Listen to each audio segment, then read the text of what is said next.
clearly on a really phenomenal streak at the minute.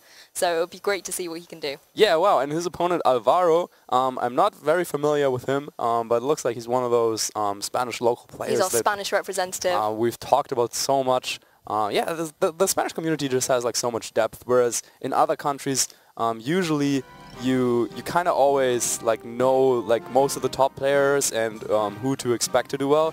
But yeah, with Spain, it's one of those countries since they don't really have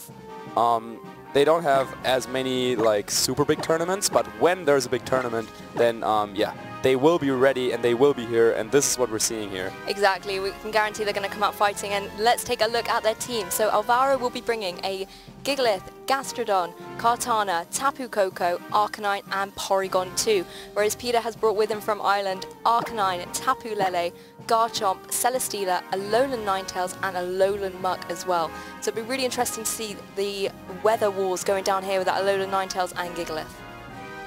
Yeah, certainly, but like unlike the rain team that we featured in the previous round, neither of those teams are particularly reliant on the weather. I mean, sure, Ninetales definitely wants to get up that Aurora Veil, which is such a strong move choice. We've also seen, for example, like Sam Mendelis use that to very great success at the most recent Pokemon World Championships, getting in second place. But with this team, it takes a little bit of a different approach. So usually this is a team composition that is pretty known amongst the players, and the plan of this team is Celesteela. Like, you will try everything to protect it from any pesky Arcanines. You have your, usually it's a Choice Scarf Garchomp that comes with that. And yeah, you really try to put as much pressure on that Tapu Koko and Arcanine that many players use to do damage to the Celesteela. And yeah, then Celesteela at some point is just in a position to do combined what it with does like best. Exactly, Intimidate, Aurora Veil, to do what it does best, and that is just waiting there, Leech Seed here and there. And yeah, that's what we might see in this battle. However, it looks like first of all, Peter wants to take a chance here with that Tapu Lele up front. Indeed, and I feel like quite possibly Peter here is going for exactly what you said here, trying to get rid of the Arcanine and Tapu Koko that Alvaro has brought onto the field, as Peter has decided to bring his Garchomp and Tapu Lele. So quite possibly he may have that Celesteela in the back, as you've mentioned, Marcus, and he wants to get rid of the Arcanine and Koko here, who also do not want to be looking at Garchomp right now. Yeah, certainly. So Garchomp is intimidated, and if Alvaro is familiar with this team composition, that also has, yeah, it definitely also has some usage in Spain and in Italy. So yeah, he should definitely watch out for the Choice Scarf Garchomp, and there is a potential for Piotr just to go with that Earthquake turn 1, and Alvaro, probably aware of that, decides to withdraw his Arcanine into Porygon, a Pokemon that can easily take one of those Earthquakes if that is what Peter wants to do. Exactly, Porygon 2 takes to the field instead of that Arcanine. Garchomp, however, not going for any damage this turn, sets up a little Protect for itself, as Tapu Koko here goes for a Volt Switch into Tapu Lele, Alvaro wanting to recall it back and switch it out for another Pokemon. So it'll be interesting to see what his fourth Pokemon, whether he could even bring the Arcanine back in here and get another Intimidate onto that Garchomp. So it'll be interesting to see what he does, and it is exactly that. Yeah, so it's not a Choice Scarf Garchomp, but instead probably maybe a Sword Dance variant coming out from Peter here. But that Tapu Lele will be able to fire off a very strong Psychic, or maybe even a Shattered Psychic if it decides to go for that. Goes for a Psychic into that Arcanine slot, so doing a huge amount of damage there as well, taking it to over 50% HP down. Yeah, however, that was a Psychic in Psychic terrain from a Tapu Lele, and Arcanine, yeah, took that kind of okay. So we gotta imagine that this is probably a more bulky Arcanine coming out here from Alvaro's end.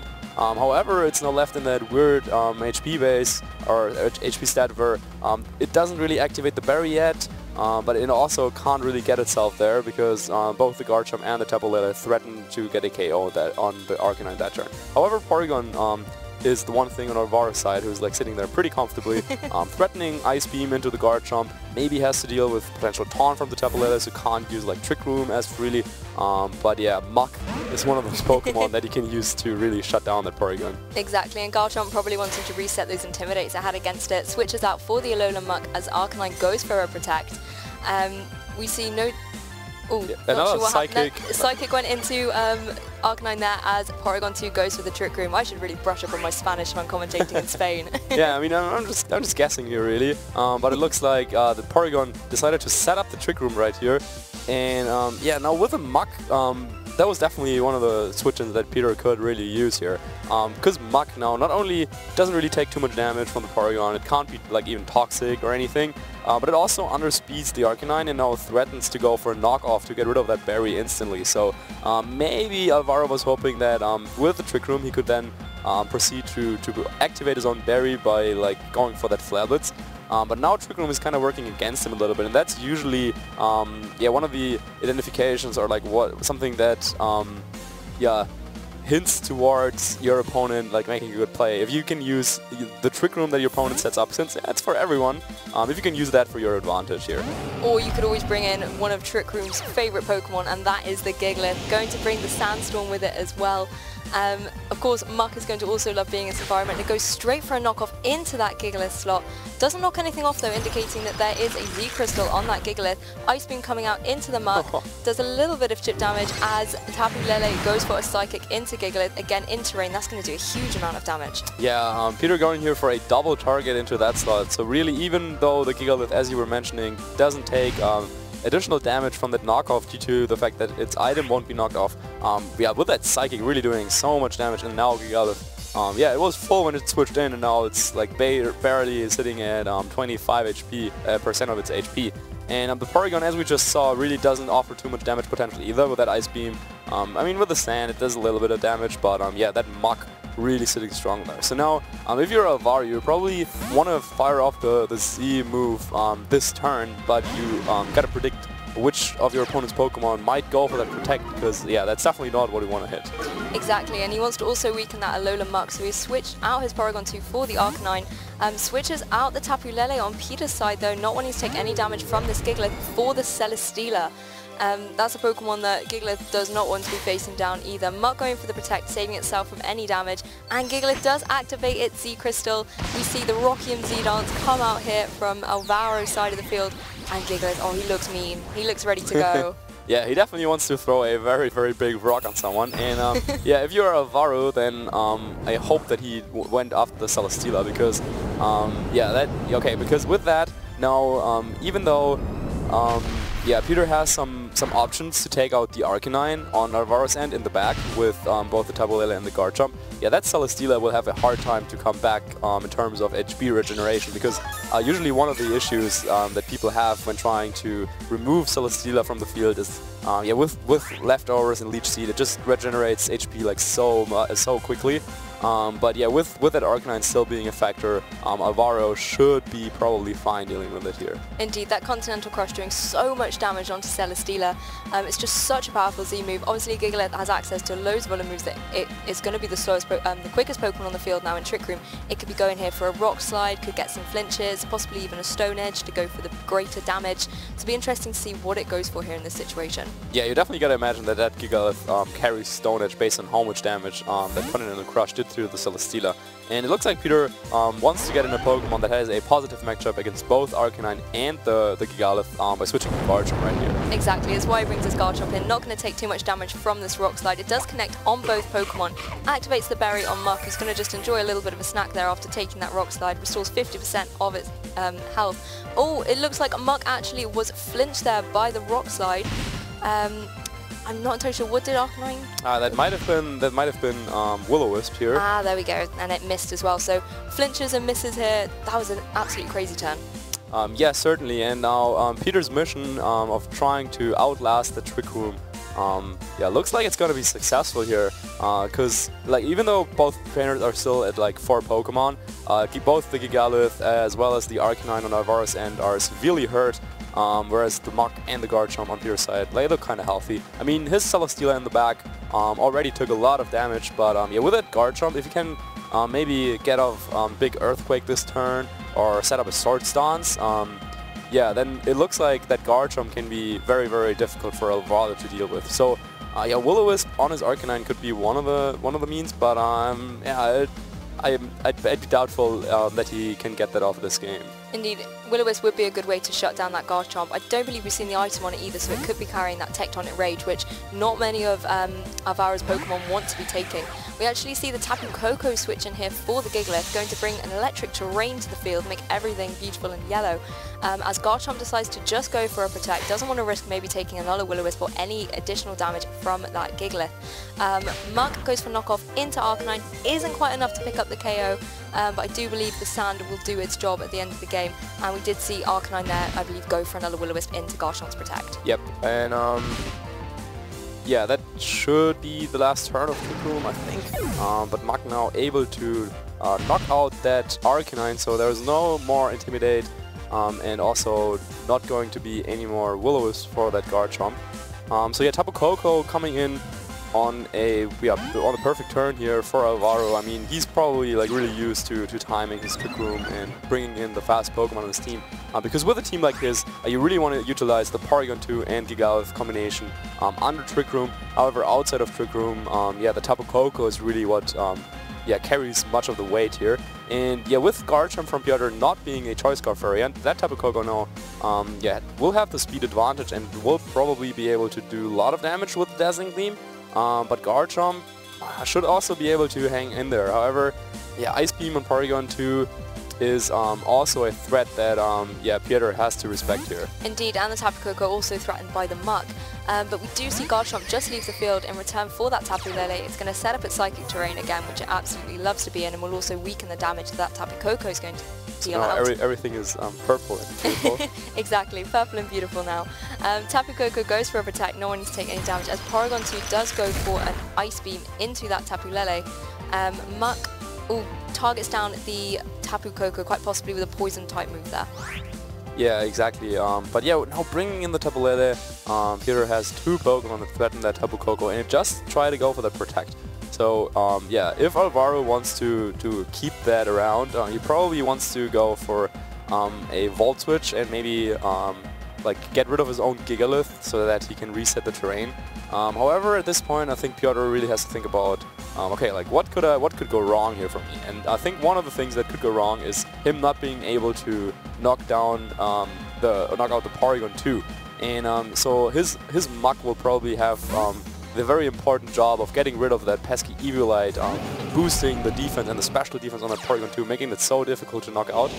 And I think if like I was in Peter's shoe, probably just trying to go for the knockoff this turn, since switching in the Gigalith was something that Peter might have seen coming, because of how Alvaro probably wants to reset the Electric Terrain, also potentially boosting his own Porygon's Thunderbolt. But now instead we're seeing the Gong Shot here, a move choice that hasn't had too many fans at the beginning of the season, because Poison Jab is like 100% accurate, thing, exactly. Yeah. However, as people were trying out to use Muck against the multiple Tapus, they figured out that with Gong Shot, even if Intimidate is a thing, Gong Shot still gets the damage they need to knock out a Tapu Koko, for example. So some players now shifted towards using that move instead. Exactly, it's a little bit of risk and a bit of reward. As we saw in that previous turn as well, Tapu Koko did switch out. Alvaro wanted to preserve it, and he brought in that Gigalith. As you sort of predicted there, Marcus, he was going to sacrifice that Gigalith. It did its job. It got a Continental Crush off onto that Celesteela, and outside of Trick Room, Gigalith isn't really the Pokemon you want on the field, so definitely good to switch out that Tapu Koko to bring it back in now, where it can be in a much more dominant position, back in its beautiful and yellow background. And yeah, so now we've also seen Thunderbolt being a move on Porygon 2, so that Celesteela, with as low HP as it has, still waiting there in the back for Piotr. I'm not super sure if that will be able to wall down that Porygon, so yeah, no, he really has to think about how to get rid of that Porygon. And as we're seeing, that Thunderbolt now boosted by the Electric Terrain is actually enough to get the two KOs in the same turn. Such a dominant turn there from Alvaro. The Dazzling Gleam there picking up the KO on the Tapu Lele, and again that Thunderbolt boosted in the terrain from the Porygon 2, picking up the KO on the Alola Muck. So this is a lot of really good information for Peter as well, maybe going into the next game. He knows a lot more of the moves that are on that Porygon 2 as well, because sometimes they can be a little bit of a mystery. Is it running Thunderbolt? Is it running Ice Beam? And we can see the move pools here, and obviously Garchomp and Celesteela now coming back in for Peter. How do you think he's going to turn this? How do you think this turn's going to turn out, Marcus? I mean, for the longest time it looked like Peter was in such a good position, but all of a sudden now due to the fact that he decided to just like leave both of his Pokemon out there unprotected, he did not get rid of the Eviolite on the Porygon 2. So potentially even Tectonic Rage might not be enough to get the KO there, depending on how these Pokemon are trained. Leaving Alvaro really with a choice here, whether he wants to go for the Dazzling Gleam here, or if he wants to target down that Celesteela. It looks like instead he tries to just goes for go a protect. For the protect here. No protect or Thunderbolt coming out from Tapu Koko, wants to take a break this turn, and that is matched by the Garchomp. Celesteela though, doing what Celesteela does best, goes for a Leech Seed, does connect onto that Porygon 2, and Celesteela, I mean, it's still very heavily threatened by that Tapu Koko, but it's going to sit there and drain some health from Porygon 2 that went for an Ice Beam into the Garchomp's protect. So unfortunately no KOs here, but yeah, what an incredible game. This might come down to the Porygon 2 and the Celesteela. I don't want to like jinx anything here, but the Tapu Koko is the one that would threaten the Celesteela right here, but you gotta imagine that that is going to protect here, right? Because Celesteela just found a target to leech off in getting recovery from Leech Seed. After the Continental Crush hit it, I said that maybe it's like a little too low of HP, but now we're seeing that with Porygon 2 being the target of the Leech Seed, it can really get loads of health back. Yeah, get a lot of health back, and now the Porygon 2 is probably the one Pokemon that wants to knock out that Garchomp here with the Ice Beam, but Tapu Koko, just protecting the turn before, only has a very slim chance of getting that double protect. He tries to go for it anyway and gets the double protect. Oh, that's incredible for Alvaro. Gets the double protect on that Tapu Koko as Peter goes for his Z move, and it is the Ground EMZ. Does the little dance there, touching the ground, and Garchomp's going to absorb all of its energy and go for a Tectonic Rage. And now, which slot is it going to be? He didn't protect the Celesteela, so it looks like this might be into the Porygon, I would assume. It's into the Tapu Koko. Goes into the protect off the Tapu Koko, so still going to do huge damage, but is it going to be enough? Get the KO. Is Sand going to run out? That is the question. So Celesteela goes for a heavy slam, as you said, it didn't protect, goes into that Porygon 2, and Porygon 2 goes for an Ice Beam into that Garchomp, and that also is not enough. Oh my gosh. So yeah, that in the end decides the game for Peter. Wow, that was certainly not what I expected from that last turn. I thought the Tectonic Rage was probably going into the Porygon 2 because, yeah, in the end it probably would have come down to whether the Garchomp would have been able to take the Dazzling Gleam, but I think if he protected Celesteela, it looked like Garchomp was in a pretty solid position. Though maybe, Peter's Garchomp is trained a little bit more in bulk, and he wasn't sure whether this Tectonic Rage would be enough to knock out the Porygon 2 from his opponent. Though I think based on how this game worked out, it might have been enough. But anyway, in the end, Peter was able to win that first game. With his Celesteela. Yeah.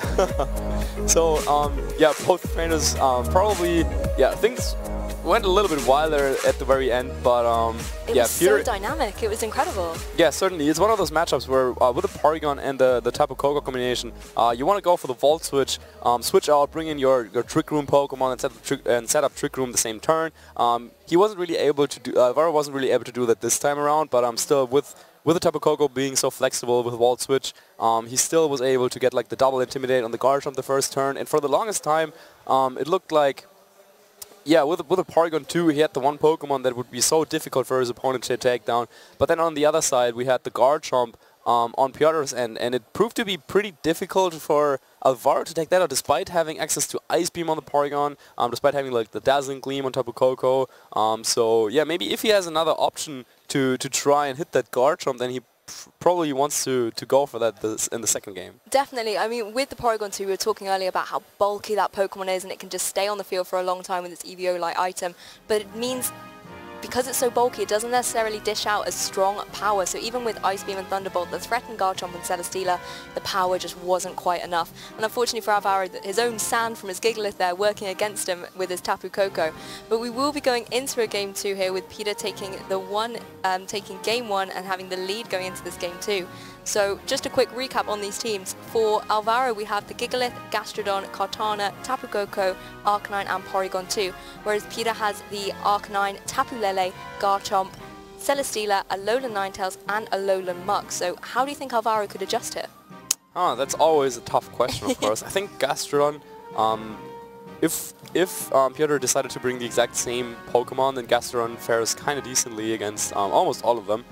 Maybe for the first game, Alvaro thought that with a potential Freeze Dry being a factor on this Alolan Ninetales, that Gastrodon wasn't as much of a safe choice. but I think Gastrodon maybe has potential here. And Gigalith, despite the fact that it really did a lot of damage to that Celesteela with the Z move, eventually it just wasn't really doing all too much as a Trick Room sweeper, because we've seen the Guard Jump just having a pretty easy switch in against that Arcanine and Gigalith on the field when they were on the field at the same time. And if you add in the Tapu Koko to the mix, then that's 3 Pokemon that under Trick Room really don't want to face against that Guard Jump. So maybe he wants to like reassess his situation here, because now he's learned that this Guard Jump is not the traditional Choice Scarf set that you would usually expect to see on a team like this. Yeah, maybe just like not focus as hard on the Gigalith mode.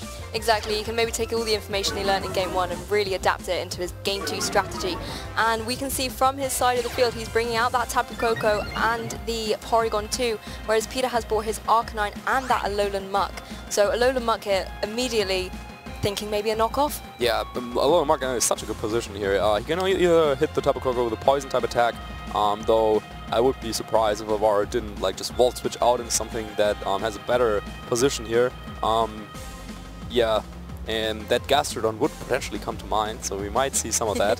And at the same time, the Porygon could also go there for a like Trick Room if he decides to do that. Well, he does remove that Tapu Koko from the field, and it will be the Arcanine coming in for Alvaro. So 2 Arcanines here on the field facing off against each other. Intimidate going on to Muck and Arcanine on Peter's side. He will not appreciate that at all. And we actually see the Thunderbolt come out into Arcanine from, oh, and a critical hit as well with Porygon 2 in the electric terrain. I believe as well we saw a Will-O-Wisp come out from Peter's Arcanine possibly into the other Arcanine. Yeah, that was Will-O-Wisp, exactly, and also the Gunk Shot that missed the Arcanine. So he tried to double down there, probably was expecting a Volt Switch into Guard Jump. And yeah, Alvaro kind of really got a little lucky here that turn, dodging that Gunk Shot and also getting the critical hit with Thunderbolt. I'm not super sure if I agree with his choice to not go for the Volt Switch here, because that's just such an easy way to scout out whether your opponent's switching, if something is protecting, and usually you really want to utilize that. I mean, at the same time, he probably was afraid of a potential Protect coming out from that Muck. It's always like kind of difficult to try and judge whether it's better to risk it and go for the Volt Switch, but there wasn't really too much that he could have lost by going for the Volt Switch into the Muck, I think, because like worst case it's like a Flabbits hitting the Koko. Actually, that's kind of bad. Indeed, but we see Alvaro's Arcanine did manage to get a Will-O-Wisp onto Peter's Muck, so that Muck is now burned and not going to be dealing out as much damage as previously it would have been doing. Instead, it went for the knockoff into Porygon 2, so again, not necessarily too worried about the damage being dealt there. It got rid of the Eviolite, which I think Peter really wanted to see removed from the field. Arcanine for Alvaro is switching out though, it's done its job, Will-O-Wisping that Muck, and we see the return of the Gigalith. So Gigalith is back on the field, quite possibly meaning that this Porygon 2 is setting up a Trick Room. And Arcanine here goes for another Snarl, so it snarled in the previous turn as well. Gigalith is not going to worry about having its special attack dropped at all. Porygon 2 will be at 2 stages, but again, if it's going for a Trick Room, it's not going to mind at all. Knockoff coming out from Muck into the Z-Crystal Gigalith, so not going to knock anything off, and Porygon 2 did go for Trick Room. So we see Gigalith in its domain, it loves Trick Room. Yeah, very solid play coming from Alvaro. Identifying that this Alolan Muck was most likely going for a knockoff, trying to get rid of Arcanine's item, because yeah, even when Muck is burned, removing a Super Berry essentially means that you're doing like just a little bit above 50% of damage, because eventually in a matchup like this where people like both trainers are just whittling each other down, like there's Sandstream, there's like some Snarls, like no super big damage, right? Until this Gigalith hits the field. So usually those berries also get to activate. But now Alvaro really changed the pace of this game super quickly by, instead of going for some like light Thunderbolts here, instead he's going for a big, like, I don't know, Rock Storm. Oh, definitely. There's going to be rocks coming out from Gigalith, you can guarantee that. Arcanine obviously does threaten with the Will-O-Wisp there, but it depends whether it could survive the turn against a Gigalith. Probably not on a Trick Room. Maybe a Rock Slide miss, you never know. Porygon 2 does leave the field for Alvaro, and he comes back in with his own Arcanine, further going to be intimidating Peter's Alolan Muck and Arcanine. Peter retreats his own Arcanine though and brings in the Garchomp. So again, a Pokemon that he used in the previous game to maybe counter this Muck, to counter the Gigalith, because Gigalith isn't really going to do too much to Garchomp. Muck setting up a Protect for itself, so it is not going to take any damage from this Rock Slide. It does connect, however, onto the Garchomp, does a little bit of chip damage. Doesn't need to worry about getting flinches as Garchomp switched in, but it's quite good there that Alvaro managed to preserve his Z move. Yeah, I really liked what both of these trainers were doing this turn. So, Peter snarled his opponent's Porygon a couple of times, knowing that with what Alvaro had seen in the first game, which was that Porygon was in the field in Trick Room for a little while, it went for like an Ice Beam into Muck, didn't really do any damage, and then you realize that, hey, I want to use my Trick Room turns as efficiently as possible and I want to get like my sweepers in.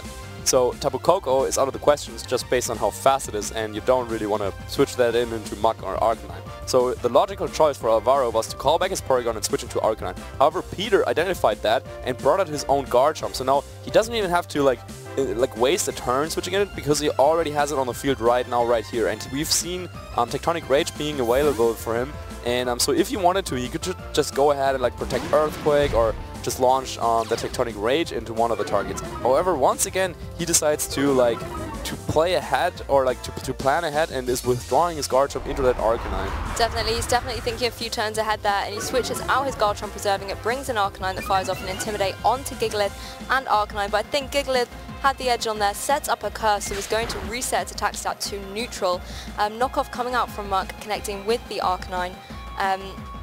Yeah, and once again, the Will-O-Wisp, this time on the other side, going into that Arcanine. So yeah, both trainers actually using the Will-O-Wisp here on Arcanine, which is something that went a little bit out of fashion with how many Tapu Fini were around. Usually you weren't really able to find the targets for those Will-O-Wisps. But yeah, if you can like burn, say a Gigalith or a Alolan Muck, then, or that Garchomp, then it's just so valuable, because not only are you doing a little bit of damage every turn, but you're also cutting down their attack stick in half. So with this Gigalith now revealing Curse, all of a sudden Peter is like really, he has to do something about it, because if he just lets this Gigalith like get another Curse without, say, like burning it on the same turn, then this Gigalith with the Z move still available to it will definitely get like a couple of KOs. Exactly, and you don't want its defense going up too high either, particularly against Pokemon such as Muck, Garchomp and Arcanine. We see Porygon 2 come back into the field for Alvaro, does get its boost there from its download. Muck deciding to just go for a Protect, as Gigalith decides to continue to set up, goes for another Curse, going to boost itself now to +1 attack, so the Z move is ever threatening going into the next couple of turns. But there's the Will-O-Wisp, and it does connect, so that was a very, very important connection here from Peter. That was a really good play there from Peter, going for the Will-O-Wisp. Gigalith could easily have gone for any kind of rock move there. It could have gone for Rock Slide, could have gone for a Z move, gone for Stone Edge, but it didn't, and that Arcanine was so like courageous, it was so brave, it faced down that Gigalith and just went, no, do you know what, I do not fear your rocks, I will just Will-O-Wisp you. Yeah, it's really like obeying Peter here. It's like, hey, are you sure you want to do this? There's Gigalith on the other side of the field. Are you not seeing this? But Peter was like, hey, trust me. Yeah, I'm sure. I know what I'm not what I'm doing. And exactly that's what happened here. So at first, Alvaro, as he saw the Protect from Muck, he was like kind of happy and cheering for himself. But then realizing that Will-O-Wisp is what is coming his way. And now the Gigalith all of a sudden, while still threatening the Arcanine, and while Muck really can't do too much after that burn, and the defense boosts, yeah, that Gigalith being burned now really limits Alvaro's offensive options here. Exactly, and like with Trick Room running out of turns as well, Gigalith doesn't want to stay on the field. It does go for a Rock Slide here, it does connect on both Pokemon, enough to pick up the KO there on Arcanine, and it does some good damage to the Muck there as well. Maybe possibly going for a flinch here, but even if he was going for it, he didn't get it. We see the Gunshot do connect into that Porygon 2. Will it pick up any poison? No, it does not, and Porygon 2 fires back with an Ice Beam into the Alolan Muck, taking it down to almost 50% health, and we have already seen in the previous turn that it's eaten its berry, so it hasn't got that to rely on. Yeah, kind of curious that Peter didn't decide to like save the Arcanine with like Protect, since this was the last turn of Trick Room. Instead, though, probably wants to get a free switch in potentially into his own Garchomp, because that with the Tectonic Rage now, he should be able to definitely take out that Porygon, since he set it up again with a Gunk Shot damage and he's removed the Eviolite previously. So that would be one option for him. However, we still have Arcanine in Alvaro's back, and that with Intimidate could really eliminate that plan from Peter's board.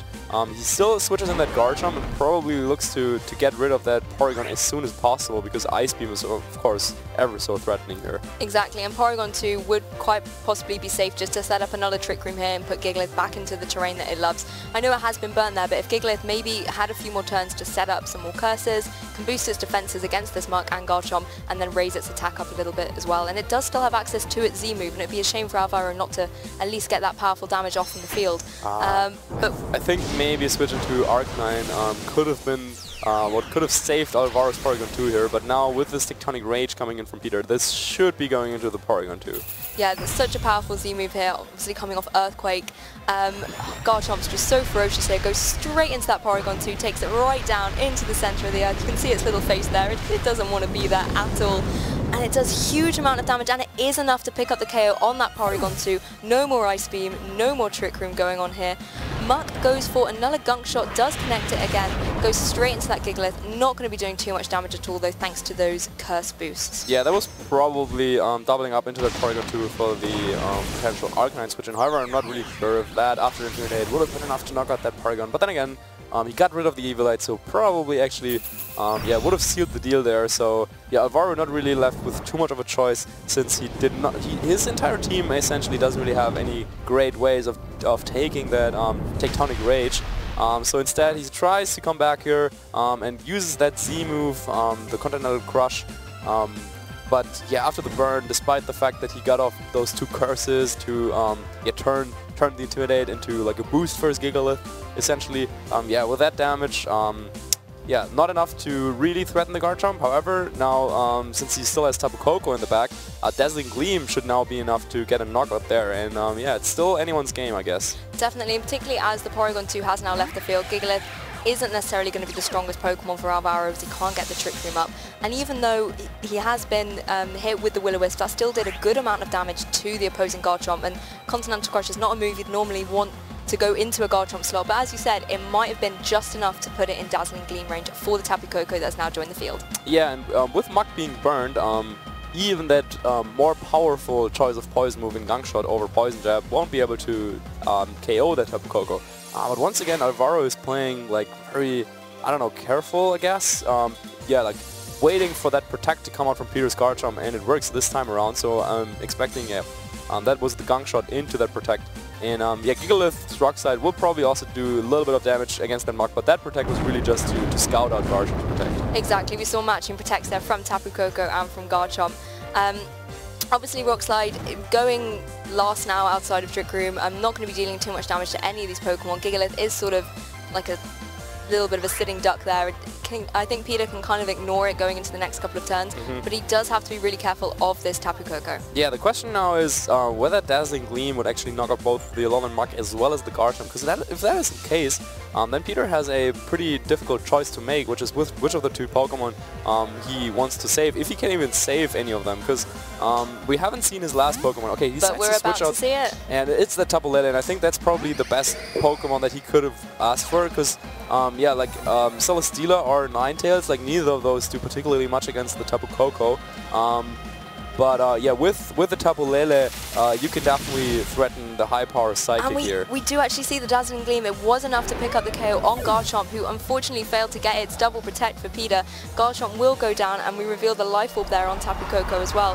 Gigalith, as I said, it doesn't really have much to do on the field at the moment other than keep setting up curses. It's sort of the only thing it can do right now, keep cursing up, trying to get its attack boosted and its defense as well, because you can see the Alolan Muck is still in the back there for Peter.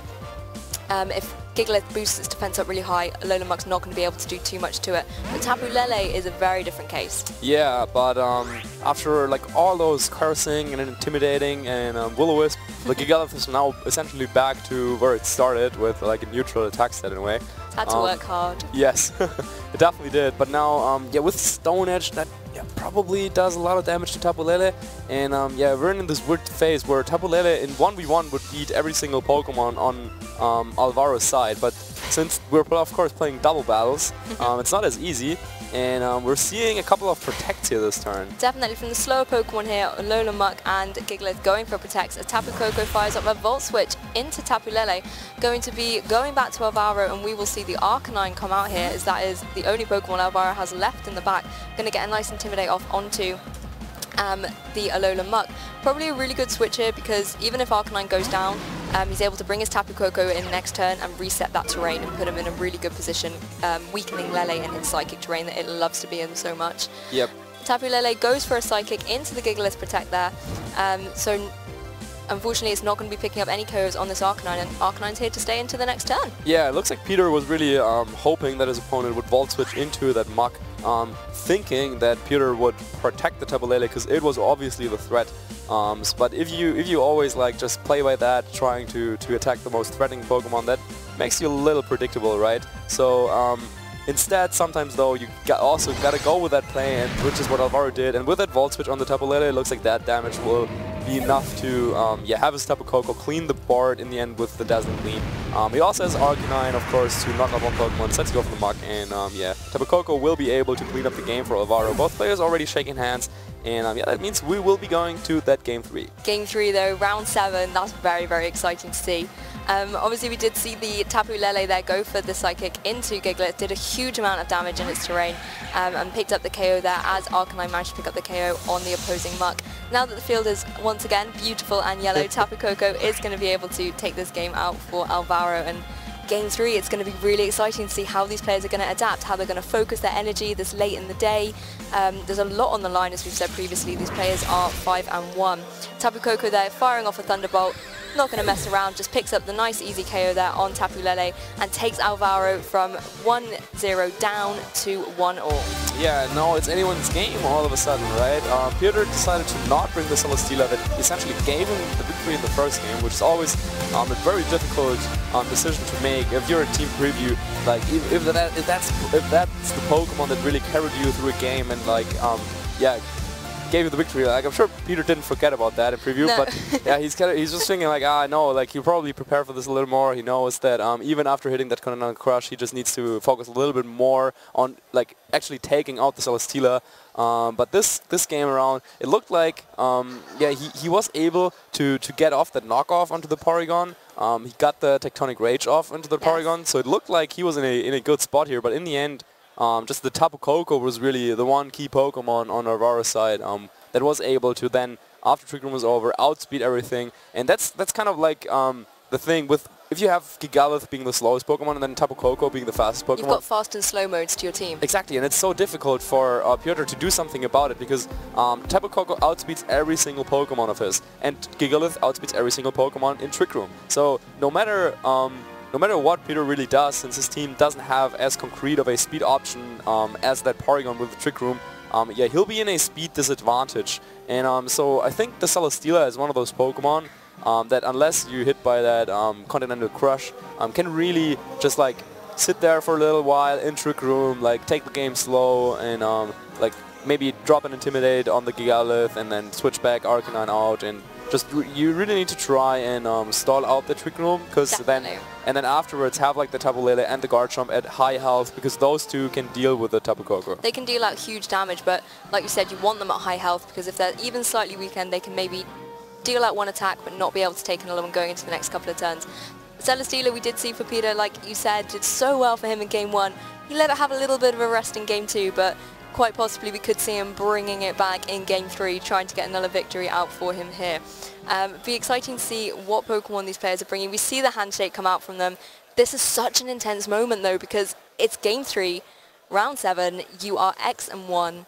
You really need to win this game to be fighting through. Might be the first time for both of those players being featured here on the big stage.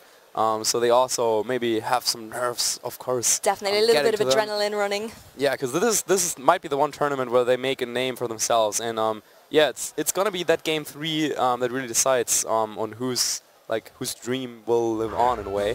Who will make a name for themselves here in Bilbao? Well, Peter is hoping to very much do that, bringing his Tapu Lele and his Arcanine for Game 3, whereas Alvaro is just as determined and will be bringing Tapu Koko and Porygon too. Yeah, I definitely think that both of these players are really determined and know what they're going to do. The Tapu Lele lead, I really like that. We've seen it in game 1, I believe, already. Now really getting the terrain advantage as soon as possible, painting everything in Tapu Lele's favorite color, and yeah, with a Psychic, it will be able to do a ton of damage to Alvaro no matter what he does, unless I don't know, like he switches out the Porygon and the Volt Switch and brings in the Porygon again, and maybe Porygon can take like a Psychic, but even that will take a lot of damage, and he doesn't really have a great switch in, so let's see here. We do see the Volt Switch, no protects, and yeah, Alvaro really has to make a choice now of what to send in here. Definitely, I mean Tapu Lele in its Psychic terrain is just a force to be reckoned with. You can never underestimate it, you can't ignore it, it can deal out so much damage. Tapu Koko not wanting to take any damage from it this turn, Volt switches directly into it and switches out for the Arcanine.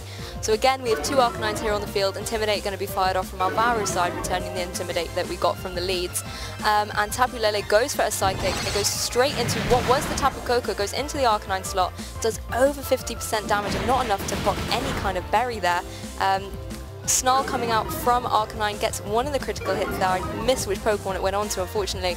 And Porygon 2 goes for an Ice Beam direct into that Tapu Lele. So dealing a little bit of chip damage, but it's not quite enough to take it down to 50%. Yeah, that was one of those critical hits that could have been pretty bad. I believe that was on the Arcanine, and yeah, if that Snarl was a little bit stronger, then maybe that could have activated Arcanine's attack, which is definitely something that Peter didn't want to see. Yeah, he really didn't use Snarl as a damage measurement this turn, or like to put on some damage, but instead just really wanted to lower that Porygon 2's special attack stat, because we've seen in previous games with repeated Thunderbolts, it's just able to whittle down Arcanine or Tapu Lele. Exactly, particularly if you get the electric terrain on the field. Psychic, however, coming out from Tapu Lele into that Arcanine does pick up the KO. Arcanine goes down early in this game 3, and Snarl coming out again from Peter's Arcanine gets another critical hit onto the Porygon here. Porygon is now at -2 special attack, and it fires off another Ice Beam into Tapu Lele. Does do a little bit of damage and gets the freeze, so it can't deal out too much damage, but it can still freeze that Tapu Lele. Oh no, and this might be the perfect situation to now bring in the Gigalith, or maybe bring in Tapu Koko first and then Volt Switch into the Gigalith, and set up that Trick Room, because yeah, Tapu Lele being so threatening, now all of a sudden it's like, yeah, a little shock there. It's gone for a nap. Yeah, not really doing anything anymore, and yeah. Alvaro, I mean, of course, you have to be adaptive and try to like use what you have on the board. And with that Tapu Lele being frozen, I really think he should try and take advantage of that. Maybe like get some free turns, set up his board a little better, set up that Trick Room potentially, and bring in this Gigalith as soon as possible.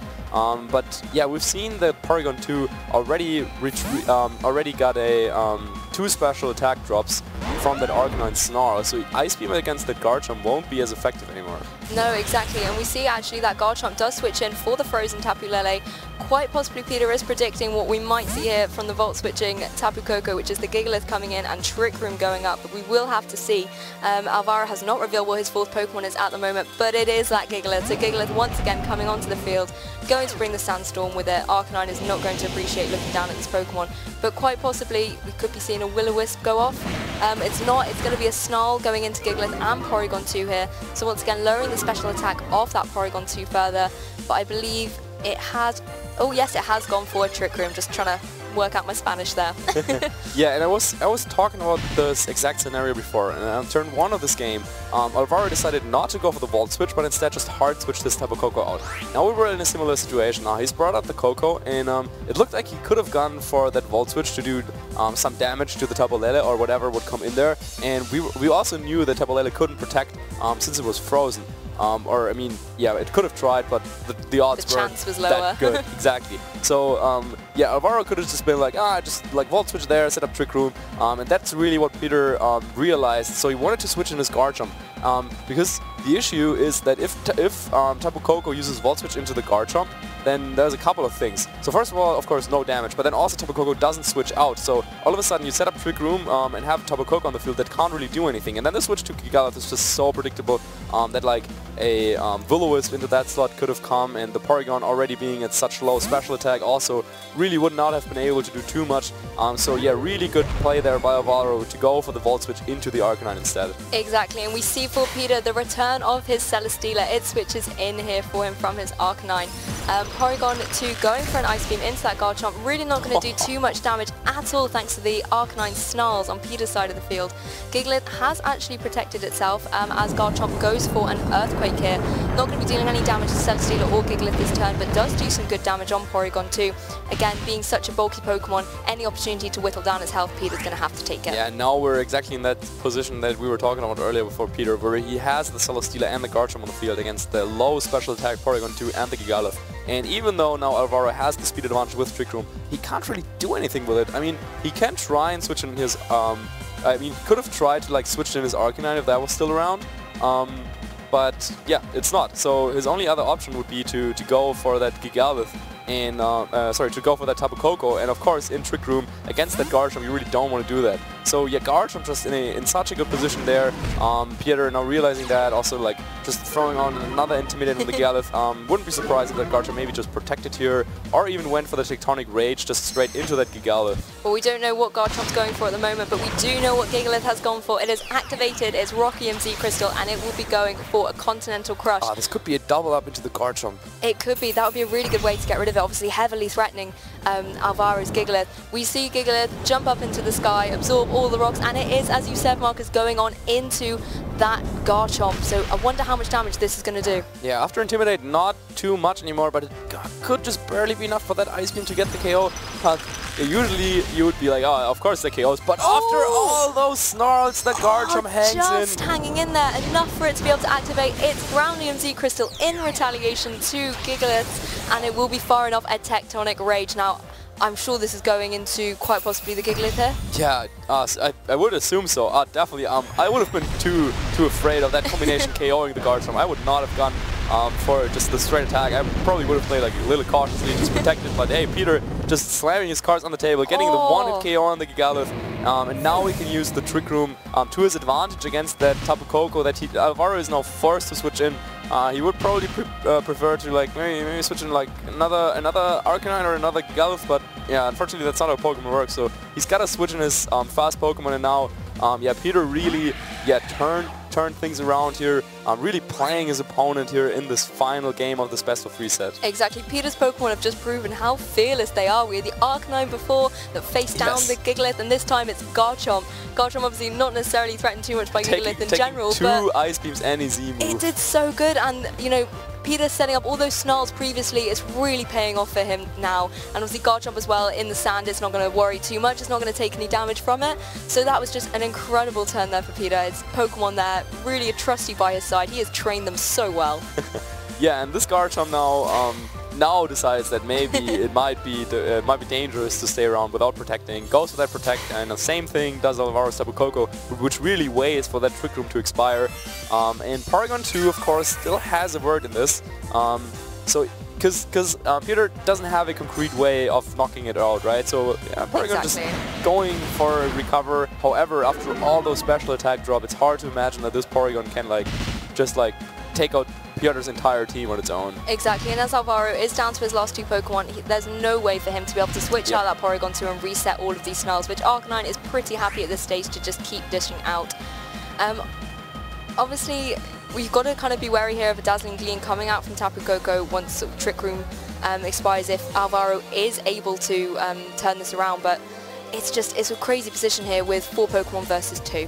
Yeah, and you mentioning that Pokemon advantage, something else that both trainers might also be wary of is the timer that is actually ticking down. We haven't really talked about it, at least not when I was on the cast. I don't think any of the other games went to timer. But yeah, you have 15 minutes to finish your best of 3, and with how much Snarl and Sandstream animation and Woolwish and just slow playing going on between the two, it looks like the timer might be a factor here in the set, but yeah, Peter still has that frozen Tapu Lele in the back to reset the terrain to his preferred color, I guess. We gotta ask either of them what their favorite color is if we get them for an interview here. Exactly, which terrain do they prefer? Switches out his Garchomp, protecting it from the Ice Beam that Porygon 2 did fire off into it. I mean, Tapu Lele's already frozen, what's another Ice Beam to it?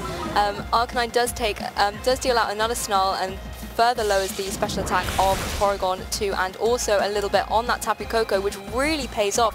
Tapu Koko here, it's out of its electric terrain, it's received a Snarl, it didn't manage to pick up the KO there on Arcanine, and it manages to munch on its berry, have a little snack, and it's back up to 50% HP there. Yeah, that was such a good play by Peter.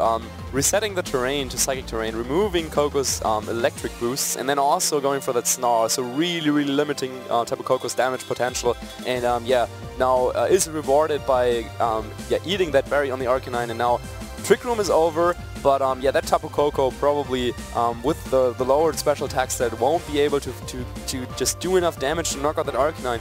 And while the timer is still ticking down for both of those trainers, I do think that if as soon as Tapu Koko goes down, Alvaro will probably know that he won't be able to come back into this game. We're seeing the Dazzling Gleam isn't enough to get the KO. Tapu Lele is still frozen. It's still just chilling out in this game. No pun intended. Arcanine fires off a really powerful Flare Blitz into Tapu Koko, does pick up the KO, and we see the handshake come out from the players there. This was one of the most intense games I have ever seen. Porygon 2 goes for a Thunderbolt, does pick up the paralysis there onto the Arcanine, but as you said, Marcus, I think Porygon 2 versus the world, I don't think Porygon 2 can do it, unfortunately. Yeah, somehow over the course of this game, Peter has managed to maintain all of his 4 Pokemon.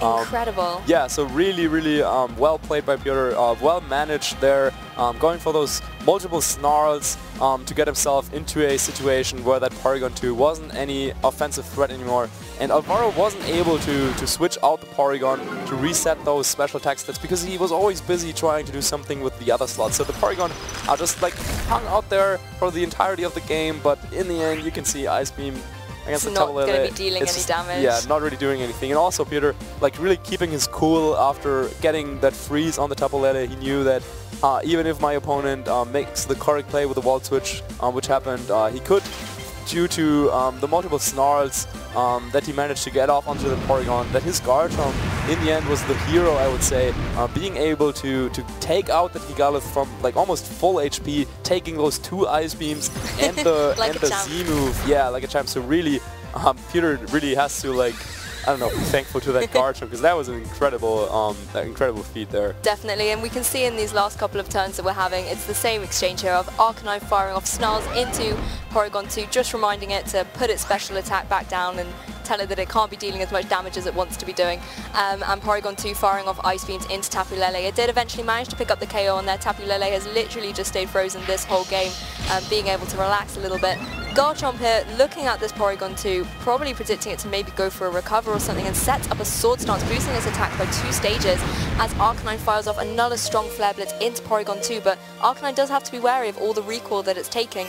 As predicted by Peter and his Garchomp though, that Porygon 2 goes for a recover, and it's now facing down a +2 Garchomp. Yeah, and we are here in the extra turns, and so yeah, the time has run out, so these players only have like I don't know, 3 more turns. Yeah, like the time ran out like 1 or 2 turns ago. So whoever will have the most Pokemon after that will be the winner of the game, but it looks like Peter might just be able to take out the game the old-fashioned way with this Earthquake now boosted by the Sword Dance. Single target going into that Porygon 2. So yeah, and the Porygon, as we've said before, after all those special attack drops, while it will be able to knock out that Garchomp, Peter still has Arcanine in the back, and I think the judges called that was the final turn of the battle, so Peter still has 2 Pokemon remaining against Alvaro's lone Porygon 2, but even if they were to like play this out, the Celesteela with Leech Seed probably would have the numbers on the Porygon 2. Exactly, here. Peter and his trusty Celesteela there, bringing it into Game 3, I think it's a lucky charm for him, and in this game it hasn't even taken any damage. It's done so well for him, and as you said, even if it wasn't sort of coming to time here, I think Celesteela could easily have closed this out. Yeah, or maybe just an old-fashioned like Flare Blitz, since even after that paralysis, it looked like Arcanine was still outspeeding the Porygon. But yeah, so we have Peter as our victor here. Alvaro, conceding the game after the judges' decision since the time has run out. And yeah, Peter, what a turnaround! Incredible game. Yeah, really good set coming out from both of these trainers.